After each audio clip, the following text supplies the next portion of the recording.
Special mention to him যে আমাকে ইন্টারভিউর জন্য এইভাবে থামিয়েছে, যেটা আজ পর্যন্ত কেউ করে নাই। This is one of the most special interviews I am ever giving. So আপনার জন্য আমার ইভেন্ট আজকে অনেক স্পেশাল হয়ে উঠেছে। আমার মনে হয় যে অথেন্টিসিটিটা অনেক ইম্পর্টেন্ট।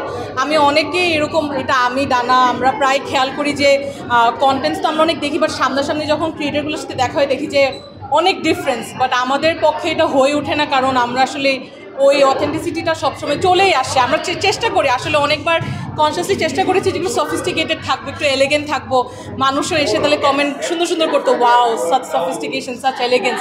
ঘুরে ফিরে ওই গালিই দেয়, কারণ আমরা উল্টাপাল্টা কাজকাম করি, উল্টাপাল্টা কথা বলি। বাট ঠিক আছে, বিকজ আই থিঙ্ক যে মানে in this day and time আমার মনে হয় যে the more authentic you are, it will pay off in the long run. এইটা আমার মনে হয় যে মানে ইটস হাই টাইম, এরকম কিছু দরকার ছিল। কারণ আমাদের ইনফ্লুয়েন্সার্সরা যেমন এখানে আসলে এখন অনেকজন কন্টেন্ট ক্রিয়েট করছে, আর মার্কেটটা অনেক বড় হয়ে উঠেছে, বাট আমরা এখন অনেক ডিসঅর্গানাইজ জিনিসটা নিয়ে। বাট যেহেতু ডিজিটাল এজেন্সিটা আমাদের, এই যে ডিজিটাল বাংলাদেশে ডিজিটাল এজেন্সির সিনটা গ্রো করছে, ডিজিটাল ক্রিয়েটার্স আরও আসছে। সো আমরা যেমন অনেকদিন ধরে কাজ করছি, কিন্তু নতুন যারা স্টেপ ইন করছে তাদের জন্য আসলে এই ইনিশিয়েটিভটা দরকার ছিল, সো দ্যাট অর্গানাইজভাবে সবাই কাজ করতে পারে, ভালোভাবে প্রোডাক্টিভভাবেও আমরা কন্টেন্ট যেন ব্র্যান্ডের সাথে অ্যাসোসিয়েটেড হয়ে দিতে। এই যে ফেসবুকের মেটা, ইউটিউবের মনিটাইজেশন, এগুলো নিয়ে আমার নলেজ এত বেশি নাই, কিন্তু আমি বলবো কেউ যদি অফকোর্স স্টার্ট করতে চায়, ওই মেন্টালিটি যেন না থাকে আমার এই ইকুইপমেন্ট লাগবে, আমার মাইক নাই, আমার ক্যামেরা নাই, আমার লাইটস নাই।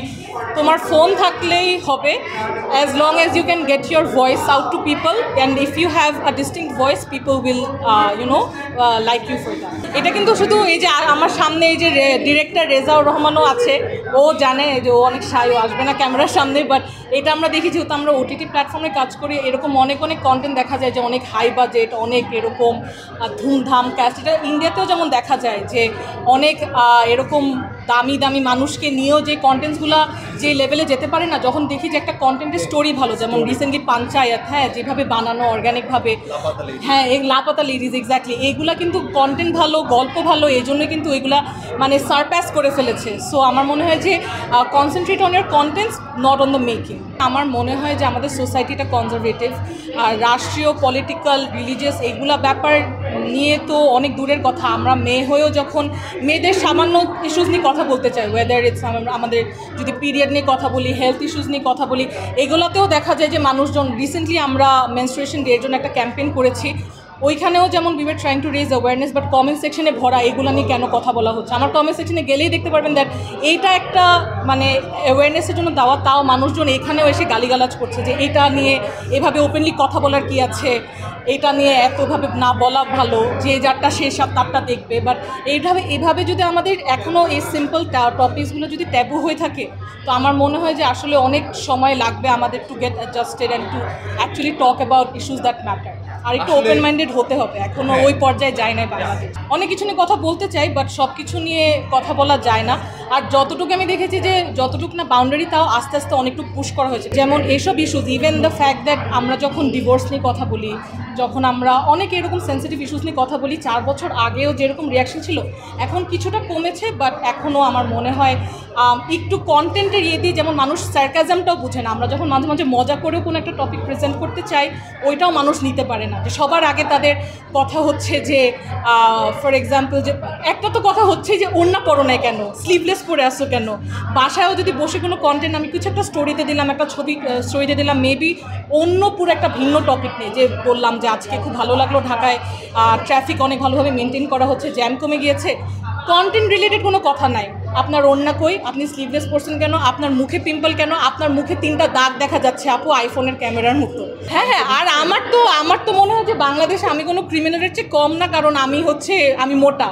এটা আসলে বাংলাদেশে একটা মানে আমি বলবো যে ক্রাইমের আন্ডারেই ধরা হয় মোটা হওয়া, কারণ এভরি সিঙ্গল কন্টেন্ট ইজ মানে আমি যেটা নিয়েই বানাই, যদি এটা সার্কাস্টিক কন্টেন্ট হয়ে থাকুক বা ইভেন ইনফরমেটিভ কিছু হয়ে থাকুক, সবার আগে আমার দেখবেন 50% comments is about my weight. আর এটা আমি জানি যে মানে এটা মানুষের নতুন করে বলার আমাকে কিছু নাই। I know I am overweight, I am happy with it, আমি কনফিডেন্টলি নিজেকে প্রেজেন্ট করতে পারছি, আমার এটা নিয়ে কোনো ডিপ্রেশন নাই। কিন্তু আমি দেখি যে যারা আমার কমেন্ট সেকশনে তারা ডিপ্রেশনে ভুগতেছে যে আমি মোটা কেন, আপু জিমে যান না কেন, আপু আপনি এত মোটা কেন, আপু আপনার তো মোটা দেখে বিয়ে হবে না, সেটা আমি দেখবো, আপনাদের টেনশন করার কোনো দরকার নাই।